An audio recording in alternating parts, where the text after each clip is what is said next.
Callum, Very. just tell us your thoughts on your Carabao Cup fixture. I said last time out, obviously we had Bromley, a team who we kind of need to adjust very quickly as we've got them in the league. Uh, First half was a bit slow, but that's the standard Reading way. Josh Stokes getting his debut goal as well, so very promising. I know he's a loanee, but again, very promising in his development as well. We then conceded the most sloppiest goal I think I've ever seen my team. If anyone's seen the goal, the miscommunication between O'Connor and Pereira to let the ball play over the top of our back line for an easy tap in, not the best. Lewis Wing missed a penalty as well.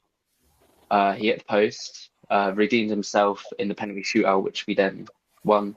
We beat Bromley through El Gato. Big Joel Pereira making some big saves. Your team on first game of the season, aren't you? Yeah, exactly that. Callum, we'll come on to you now. Just talk us through your game against Luton. So we got a 3 o'clock kickoff against Luton. I'm kind of glad we've got a. Sorry to rub that in. I'm kind of glad we're at home first game of the season. To be honest, like we've been stitched up in the past with away days first game of the season. Luton last season they underperformed. I think we can all agree. They have made some good business this year. Also, we bought Josh Brown off them as well, who I've said previously, who needs a club like Reading to give him that drive and that energy to go forward. I can see him scoring against his former team. Is that Jacob Brown? Jacob Brown, yeah. Jesus Christ, that had a massive fall he has. He played for Stoke, he did. He left though to play in the Prem for Luton, but my God, what's happened to him? Yeah. He was scoring a fair few goals in the Championship as well for Stoke. Yeah, very injury prone. That's what kind of let him down. Yeah, he was, wasn't he? Which I was 50-50 on the sign-in because we have a past of buying injury-prone players. 2 examples I'm going to use from last season: Paddy Lane, when we bought him off Pompey; Powdy O'Connor from Lincoln, came to us injured; Matt Ritchie from Portsmouth, who was arguably our worst signing of last season, hands down. But in terms of Saturday, it's just going to be that energy and that squad depth.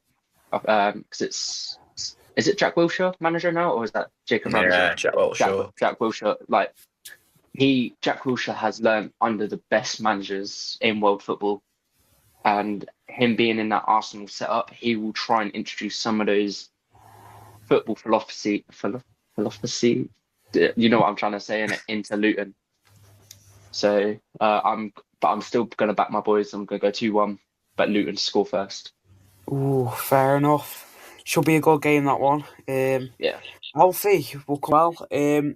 Just talk us through the whole in League One. Obviously, you said that Bromley were your potential kind of dark horses. Do you still think they are? Do you think they're going down? Do you think they can stay up?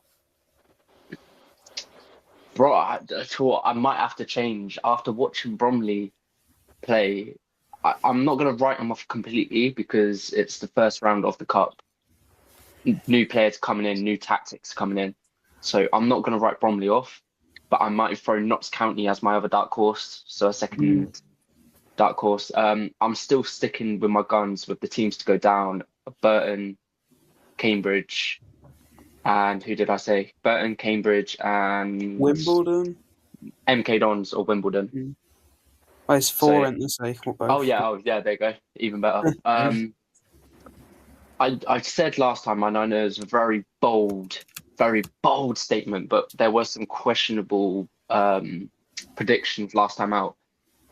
I can't see Leicester winning the league because, yes, we can talk about their quality, we can talk about the business they've done, but League One is a hard league to get out of. Once you're in it for the long run. And I think they will choke under pressure. I spoke about last time, their fans. Look at how the fans reacted when they got relegated. They turned on that team like no tomorrow. Our owner came out literally 2 days ago and said that promotion is minimum for our manager. So that's putting pressure so much on that squad and so much on that manager straight away. Yeah. He's still saying we can expect at least 4 more signings. I think he's chatting out of his arse, in all honesty.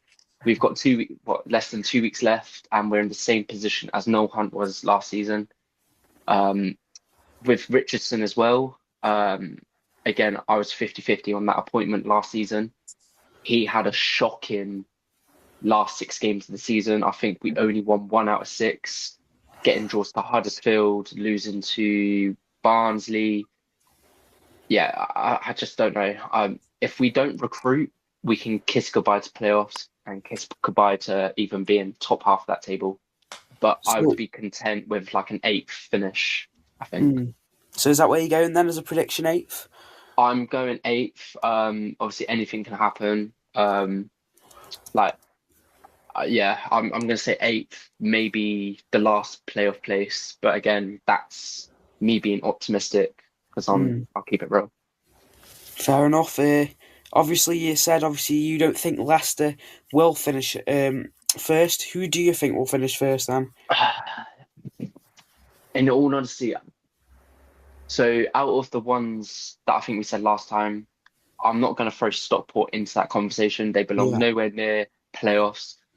I can see a Luton potentially finishing first, then Leicester second. I think it's, but also you've got to think about the likes of Sheffield Wednesday as well. I put Plymouth up there. Plymouth as well, yeah. Lost a striker, haven't we? Yeah, Oxford I can't see because they're under a transfer embargo as well.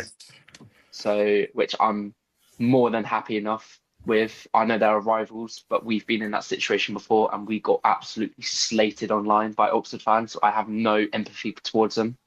They deserve everything they're getting. Top of the league, I feel like most people are predicting Leicester. So it's nice to have someone who isn't predicting Leicester and be a bit controversial, but I actually do feel like it will be a bit closer than everyone expects. 100%. We'll come on to you now, Alfie. Go on. Sorry. Nah, it's all right. Just talk us through where you are predicting Swindon to be and who you have in near the top. So I wanted to go off the Leicester shout as well. I wanted to say something about Leicester. Yeah. I don't think Leicester will go straight top. I think the manager they have at the moment is probably one of the worst managers I've seen play. Russell Martin's play is absolutely awful. It's goalkeeper, defence to midfield, defence, goalkeeper, defence, goalkeeper. There's no play in it. I watched Leicester against Northampton because I am going to say it now. I am also a Leicester fan. Now, if you want to know this, I am also a Leicester fan. So when Leicester used to be in the Prem, I supported Leicester, but I also support Swindon. You know, the kids obviously normally support their local and then they support Prem team, you know, United or whatever. I came to support Leicester. So watching Leicester...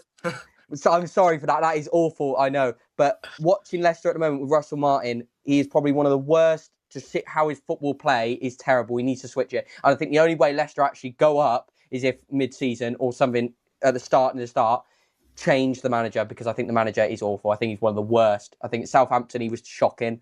I think he is so bad. Negativity, his tactics are awful. And I don't know what club was he at before, Russell Martin? He was at, wasn't he? I think it was. Didn't get Southampton promoted though?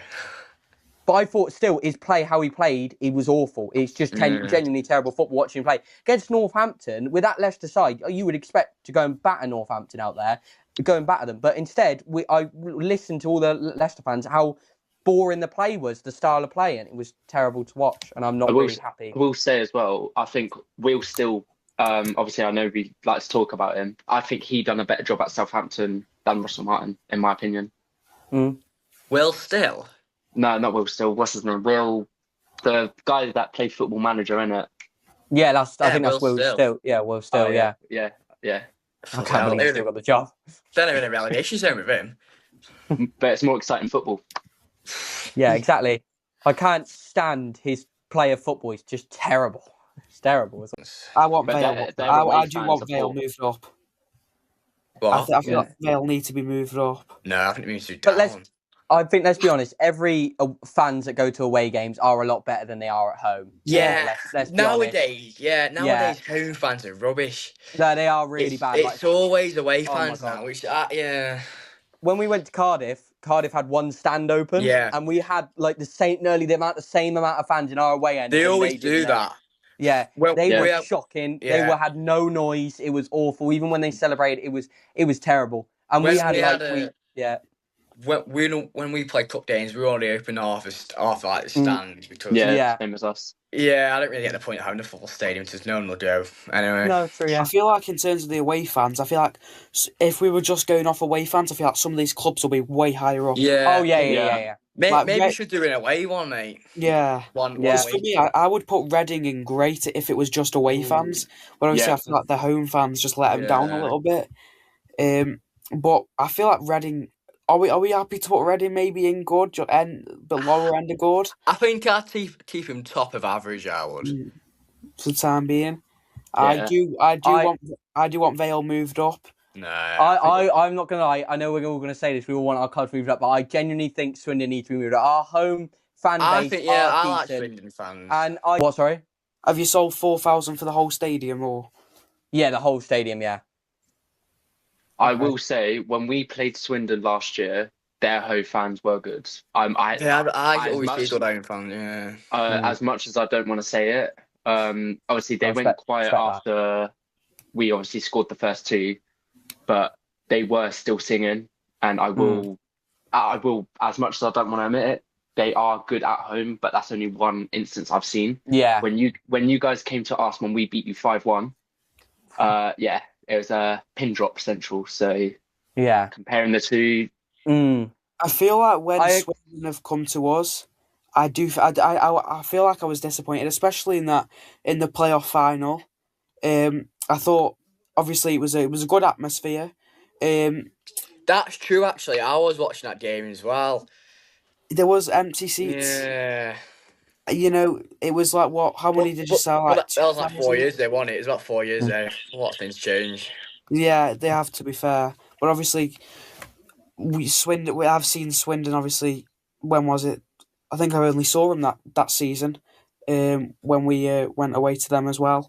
I've never seen Swindon since we've never been that low, so I don't really know.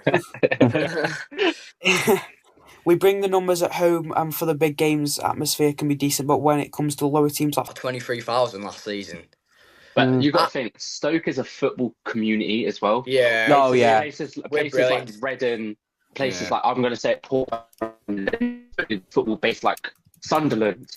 They're diehard football fans. It doesn't matter what team. Stoke is a footballing community. Yeah. This is the massive difference, and where it's so hard to put some teams because different areas have different upbringings. Yeah, definitely. I think that's decent though. It does show, guys. Yeah.